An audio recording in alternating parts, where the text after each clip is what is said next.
Shalom jemaat yang dikasih Tuhan Yesus Kristus. Saya Nini Dwi Haryani. Hari ini saya akan membawakan renungan Paskah dengan tema meletakkan salib.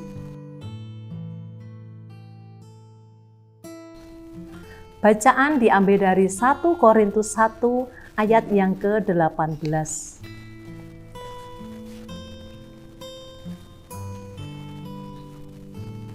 Sebab pemberitaan tentang salib memang adalah kebodohan bagi mereka yang menuju kebinasaan.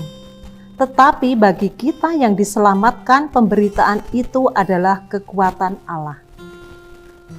Jemaat yang dikasih Tuhan Yesus, manusia sering mencemooh terhadap sesuatu yang sebenarnya ia belum mengerti. Manusia sering menganggap suatu kebodohan terhadap hal-hal yang sebenarnya ia belum pahami. Seolah salib sedang membalikkan pemikiran dan kebenaran manusia.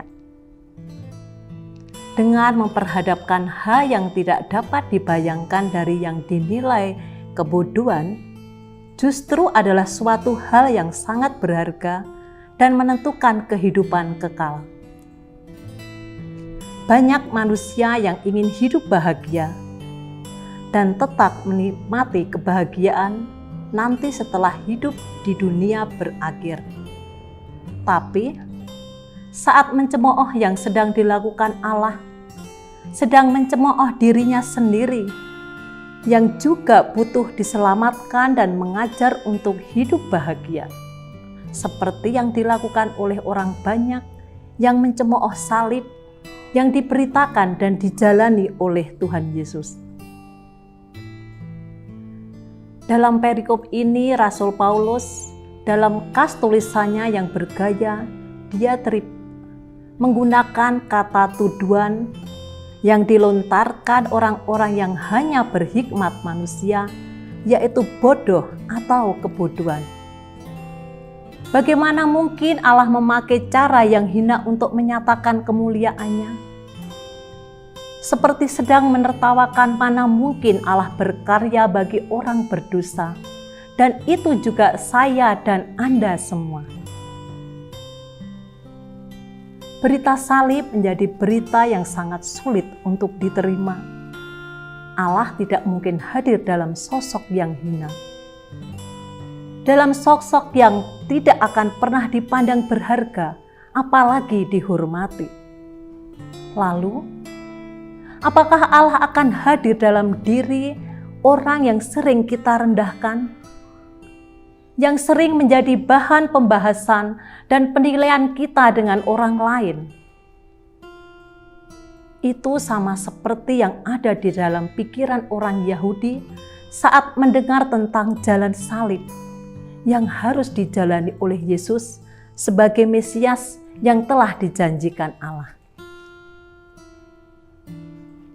Apa yang lemah dari Allah masih lebih kuat daripada apa yang dianggap sebagai kekuatan manusia.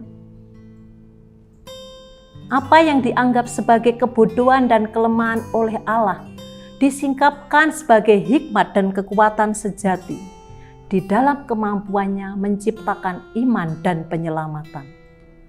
Usaha untuk mengenal Allah hanya dapat dilakukan oleh orang yang mau meletakkan pemahamannya di dalam Kristus, bahkan orang yang tidak menerima hormat kita.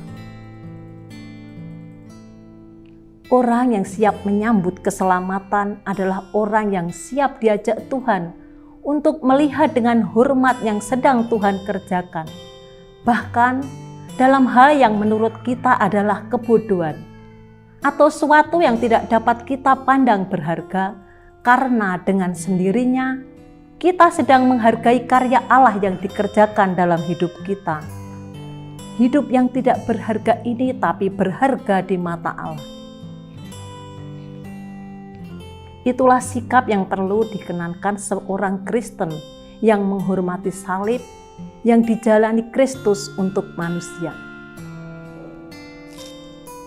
Marilah kita melihat diri kita masing-masing. Apakah kita sudah meletakkan dengan benar salib Kristus? atau masih memakai pemikiran diri untuk menilai dan menghakimi orang lain? Marilah kita berdoa. Tuhan Yesus, ampuni kami bila kami masih didapati hidup menilai dan tidak menghormati orang lain. Kami mudah untuk tidak menyukai dan terus membicarakan orang lain dengan menempatkan mereka tidak hormat dan pribadi yang tidak dihargai. Kami tidak menyadari kami sedang menganggap salib-Mu sebagai kebodohan yang justru dibutuhkan untuk kami dapat keselamatan. Tolong kami Tuhan, agar dapat meletakkan dengan benar salib-Mu, dengan menghormati orang lain, menghargai hidup mereka dalam perkataan dan pikiran kami. Kiranya kami juga dapat menikmati keselamatan dengan benar dan menyaksikan kepada banyak orang untuk kemuliaan nama-Mu. Di dalam nama Tuhan Yesus kami berdoa. Amin. Terima kasih, selamat beraktivitas. Tuhan Yesus memberkati.